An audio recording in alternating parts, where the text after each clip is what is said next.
Hello అండి. ఇప్పుడు నేను చూపించే బ్లౌజ్ వచ్చేసి 34 సైజ్ అనమాట. చెస్ట్ వచ్చేసి 34 అండి. అయితే ఈ కటింగ్ అనేది మీకు చాలా సింపుల్‌గా 10 నిమిషాల్లో అయిపోయేటట్టుగా అయితే మీకు చూపిస్తాను. ఈ బ్లౌజ్ వచ్చేసి ఇగోండి కాటన్ చీరలోనే వస్తాయి కదండీ! ఆ బ్లౌజ్ అనమాట. దీని మీద మీకు కటింగ్ చేసి చూపిస్తాను. లైనింగ్ వేస్తానండి. తర్వాత వేస్తాననమాట. మీకు తర్వాత లైనింగ్ కట్ చేస్తాను. ఫస్ట్ ఈ బ్లౌజ్ కటింగ్ చేసి అయితే మీకు చూపిస్తాను.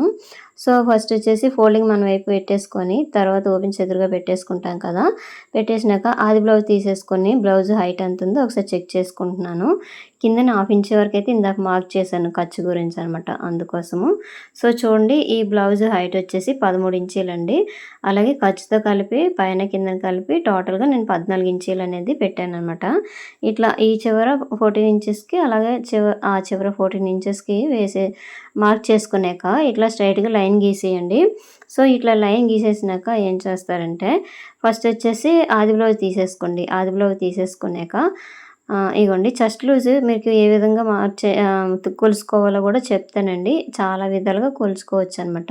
సో బ్లౌజ్ వచ్చేసి ఫస్ట్ ఇట్లా పెట్టేయండి. పెట్టేసినాక ఈ చంక దగ్గర నుండి ఈ చంక వరకు చూసుకోండి. చూస్తే ఒకవైపు అయితే నాకు 17 ఇంచీలు వచ్చిందండి. అంటే టోటల్‌గా ఇది 34 ఇంచీలు అనమాట. ఈ బ్లౌజ్ వచ్చేసి ఇగో చూసారు కదా! ఇట్లా అనమాట. అయితే ఒకవైపు ఎంతొస్తుందంటే 8:30 వస్తదండి. సో, అదే 8:30కి ఇట్లా చెస్ట్ లూజ్‌కి మార్కింగ్ అనేది ఇట్లా చేసేయండి. నడుము లూజు మనం టేప్‌తోనైనా కొలుచుకొనైనా పెట్టేసుకోవచ్చు. లేకపోతే ఆది బ్లౌజ్ తీసేసుకోండి.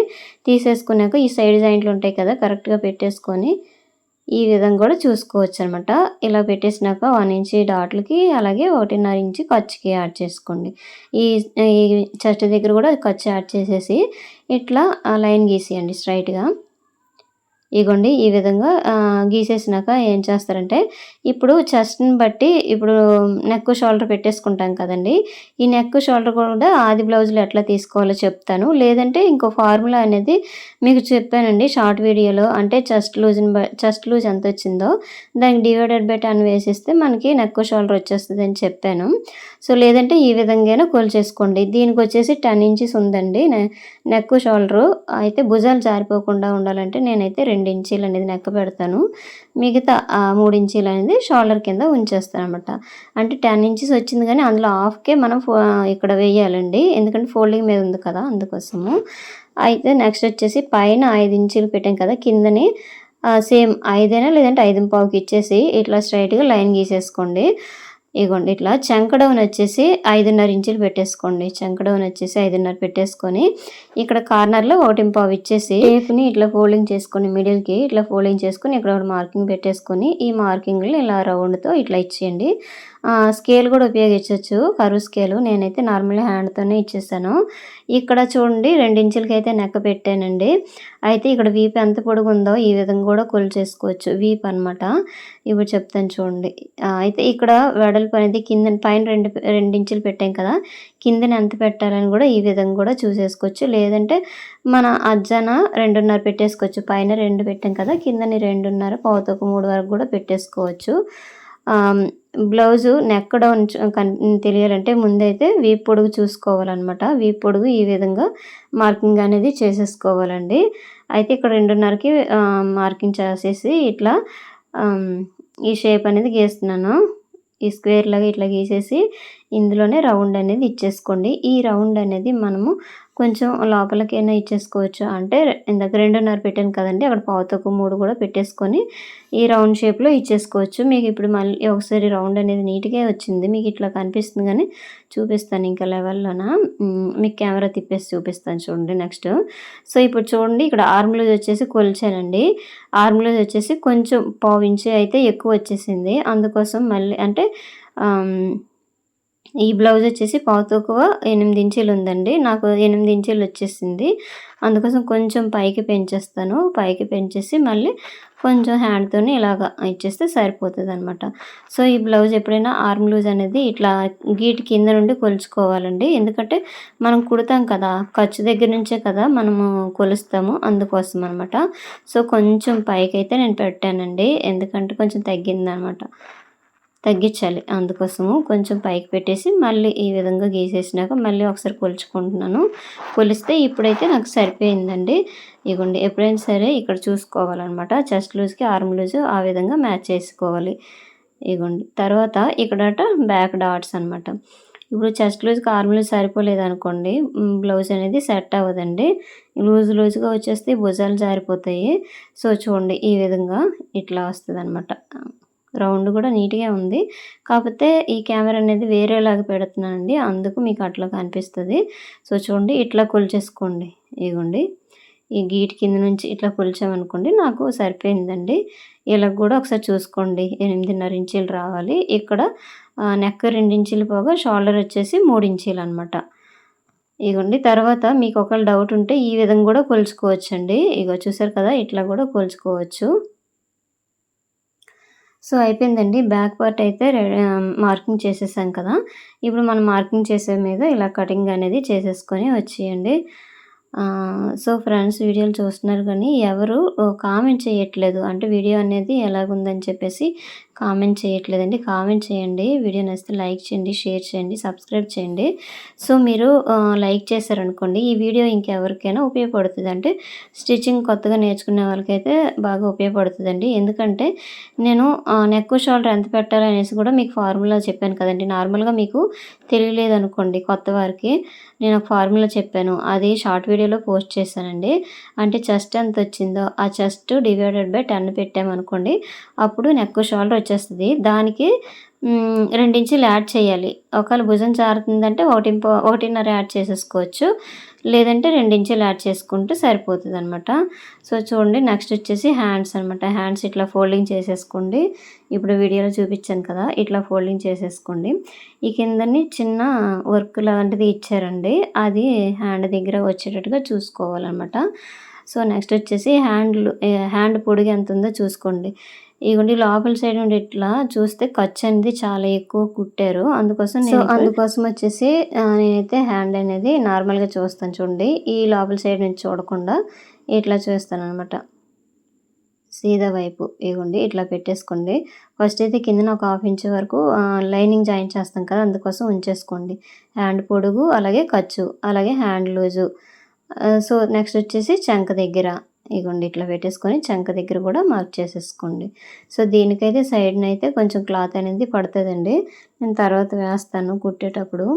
సో, ఇగోండి ఫస్ట్ ఎంత హైట్ వచ్చిందో హ్యాండ్ అనేది ఈ చివర కూడా ఒకసారి గీసేసుకోండి. మార్క్ చేసుకోండి. ఇట్లా స్ట్రెయిట్‌గా లైన్ గీసేసారనుకోండి చాలా అంటే కర్వ్ తిప్పడానికి మనకి ఈజీగా ఉంటదనమాట.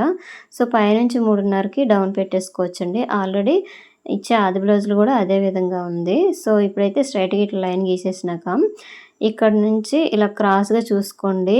కొంచెం పావుతక్కువ 8 వరకు ఇట్లా మార్క్ చేసేసుకోండి.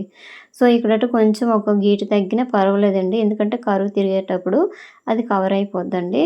అయితే ఇక్కడ 2 ఇంచులు పెట్టాను. ఇక్కడ 2 ఇంచులకి ఇట్లా స్ట్రెయిట్‌గా లైన్ గీసేసుకోండి. లేదంటే 1.5 ఇంచు వేసేసైనా మనం కర్వ్ అనేది తీసేయవచ్చు. ఈ ఫ్రీ హ్యాండ్‌తోని ఇలాగా తిప్పేయడమే హ్యాండ్‌ని. ఇగో చూసారా? ఇట్లా అనమాట వచ్చేటట్టుగా చూసుకోండి.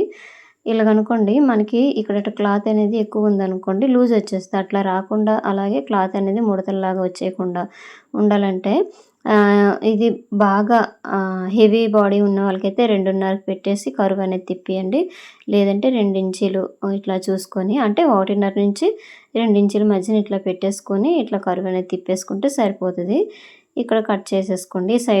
సైడ్‌లో అయితే కొంచెం క్లాత్ అనేది పడుతది. సో, నేనైతే కుట్టేటప్పుడైతే క్లాత్ అనేది యాడ్ చేస్తానండి. దీనికి లైనింగ్ కూడా వేస్తాను. చాలా పల్చగా ఉంది కదా! ఇది కాటన్ చీరలో వచ్చే బ్లౌజ్ అండి. సో, తర్వాత ఒక 30 ఇంచ్ వరకు ఇట్లా లోతు అనేది తీసేయండి. ఇప్పుడు కూడా లోతు అనేది ఇప్పుడు తీయను. కుట్టేటప్పుడు తీసేస్తానండి. ముందుగా తీసేసామనుకోండి మనము లైనింగ్ అతికేటప్పుడు మనకి కన్‌ఫ్యూజ్‌గా ఉంటదనమాట. అప్పుడు తీసేసుకుంటే సరిపోతది. సో, నెక్స్ట్ వచ్చేసి ఫ్రంట్ పార్ట్ కటింగ్ చేస్తాను చూడండి. ఫ్రంట్ పార్ట్ కట్ చేసేటప్పుడు మన హ్యాండ్స్ బ్యాక్ పార్ట్ తీసేసాక మిగతా క్లాత్ ఉంటది కదా! అది మన వైపు ఓపెన్స్ ఉండేటట్టుగా పెట్టేసుకొని ఈ బ్యాక్ పార్ట్‌ని ఇట్లా క్రాస్‌గా పెట్టేసుకోండి. పెట్టేసినాక ఫస్ట్ బ్యాక్ పార్ట్ ఏ విధంగా ఉందో అదే విధంగా మార్కింగ్ అనేది చేసేయండి. ఇప్పుడు ఇగోండి ఇప్పుడు చూస్తున్నారు కదా! ఈ విధంగా స్కేల్‌తో అనుకోండి కరెక్ట్‌గా వచ్చేస్తది. లేదంటే కొంచెం సైడ్‌కెళ్ళిపోయినట్టుగా ఇట్లా ఉంటదండి. సో, చంక దగ్గర కూడా ఇలాగా డ్రా చేసేయండి. ఇగో చూసారు కదా! ఇట్లా అనమాట. ఈ కిందన కూడా ఇట్లా డ్రా చేసేయండి.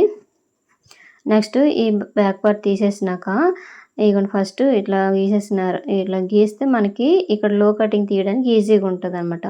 ఇక్కడట ఖర్చు ఉంచేయండి. ఖర్చు ఉంచేసినాక ఫ్రంట్ నెక్ డీప్ ఎంత ఉందో ఒకసారి చెక్ చేసేసుకోండి. ఇగోండి ఫస్ట్ అయితే బ్లౌజ్‌ని ఇట్లా తీసేసుకొని ఆది బ్లౌజ్ వచ్చేసి ఈ ఫ్రంట్ నెక్ ఎంత ఉందంటే ఇట్లా 5:30కి ఉందండి. అంటే ఖర్చుతో కలిపి 6 ఇంచీలు ఉందనమాట. ఈ 6 ఇంచీలకి మనము ఇక్కడట మార్కింగ్ అనేది చేసేసుకోవాలి. ఇగోండి ఈ విధంగా వేసేసి ఇట్లా స్ట్రెయిట్‌గా మీకు ఇక్కడట మార్కింగ్ అనేది కనిపించట్లేదు కదా! నేను చెప్తున్నాను కదండీ! ఒకవేళ ఇందులోనే ఏదైనా మీకు డౌట్ ఉంటే నాకు కామెంట్ రూపంలో తెలియచేయండి. నేనైతే మీకు చెప్తానండి. సో, నెక్స్ట్ వచ్చేసి ఫ్రంట్ పార్ట్ పొడుగు అనేది ఇట్లా తీసేసుకోండి. ఇది చెస్ట్ అనేది తక్కువే ఉందండి. అందుకోసము హెవీ చెస్ట్ ఉన్నోళ్ళకి మాత్రము ఈ ఫ్రంట్ పార్ట్ అనేది చాలా కిందికి మార్కింగ్ అనేది వస్తదండి. సో, వీళ్ళకైతే 12.5 ఉందనమాట. ఫ్రంట్ అనేది పొడుగు. సో, తర్వాత ఇట్లా కింద నుంచి 1.5కి ఇట్లా మార్క్ చేసుకోండి. లేదంటే బ్లౌజ్ తీసేసుకోండి. ఆది బ్లౌజ్ తీసేసుకొని 4 హుక్స్ వరకైతే ఇట్లా మార్క్ చేసేసుకోండి. ఇగోండి ఇలా క్రాస్‌గా 3 ఇలా స్ట్రెయిట్‌గా చూస్తే 2.5 వస్తదనమాట. తర్వాత ఈ డాట్ ఎంతుందో చూసుకోండి. అంటే కొల బ్లౌజ్ ఇస్తారు కదండీ! ఆ డాట్ ఎంతుందో చూసుకొని ఇట్లా మార్క్ చేసుకోండి. డాట్ అనేది ఫోల్డింగ్ మీద ఉంది కదా! అదే విధంగా మార్క్ చేసుకోవాలి. ఈ డాట్ అనేది 2 ఇంచీలు ఉందండి. అంటే ఫోల్డింగ్ మీద 1 ఇంచీ ఉంది. నేనైతే ఇట్లా మార్కింగ్ చేశాను. ఈ మెయిన్ డాట్‌కి ఎదురుగా చంకలో ఉండే డాట్ వస్తది. తర్వాత ఉక్స్ పట్టి, కాజా పట్టి డాటు. సో, ప్రతి డాట్‌కి మిడిల్‌లోన 1.5 గ్యాప్ వచ్చేటట్టుగా చూసేసుకోండి. చూసుకుంటే కరెక్ట్‌గా వచ్చేస్తదనమాట. Front part షేపులనేవి. మరీ షార్ప్‌గా రావాలంటే 1 ఇంచ్ గ్యాప్ వస్తే సరిపోద్ది. అయితే ఇక్కడట రౌండ్‌గా రావాలంటే ఈ మెయిన్ డాట్ వేసే దగ్గరే మనము కొంచెం కర్వ్‌లా తిప్పామనుకోండి ఫ్రంట్ పార్ట్‌లోన షేప్‌లనేవి కొంచెం రౌండ్ షేప్‌లో కనిపిస్తాయి. సో, నెక్ చూడండి ఈ విధంగా కొంచెం రౌండ్‌గా గీసేసుకున్నామనుకోండి బావుంటదనమాట. సో, ఈ విధంగా అయితే ఈ ఫ్రంట్ పార్ట్ అనేది కటింగ్ అనేది ఈ విధంగా చేసుకోవాలండి. మీకు చూపిచ్చాను కదా! బ్యాక్ పార్ట్ చూపిచ్చాను. అలాగే హ్యాండ్ చూపిచ్చాను. ఇప్పుడు ఫ్రంట్ పార్ట్ అనమాట. సో, ఇందులో మీకు ఏదైనా డౌట్ ఉందా? డౌట్ ఉంటే నాకు మాత్రం ఆహ్, కామెంట్ చేస్తే మీకైతే రిప్లై ఇస్తానండి. ఇది 34 సైజు. చెప్పాను కదా! చెస్ట్ వచ్చేసి 34 అనమాట. ఆర్మ్ రౌండ్ వచ్చేసి పావుతొక్కు 8 ఉందండి. అందుకోసం. సో, ఎప్పుడైనా సరే ఆర్మ్ రౌండ్‌కి, చెస్ట్ లూజ్‌కి మార్కింగ్ అనేది కరెక్ట్‌గా వచ్చేటట్టుగా చూసుకోవాలన్నమాట. కొంచెం అందరూ 6 ఇంచులకి చంక డౌన్ పెట్టేయాలి అంటారు కానీ దానికైతే అందరికీ సెట్ అవ్వదండి. చంక డౌన్ అనేది కొంచెం పెంచుకోవాలి లేదంటే తగ్గించుకోవాలి. అలాగ చేస్తేనే మనకి కరెక్ట్‌గా ఫిట్టింగ్ అనేది కుదురుతది. అంటే చెస్ట్ లూజ్‌కి ఆర్మ్ లూజ్ అనేది సెట్ అవుతదండి. అందరికైతే 6 ఇంచులైతే సరిపోదనమాట. సో, చూసారు కదండీ! అలాగే నేను బ్యాక్ పార్ట్ అలాగే ఫ్రంట్, హ్యాండ్స్ 3 కట్ చేశానండి. దీని లైనింగ్ అనేది తర్వాత కట్ చేస్తాను. ముందైతే మీకు ఈ వీడియో చేయాలనేసి ఇది చేశాను. ఇంతేనండి video. Thank you for watching.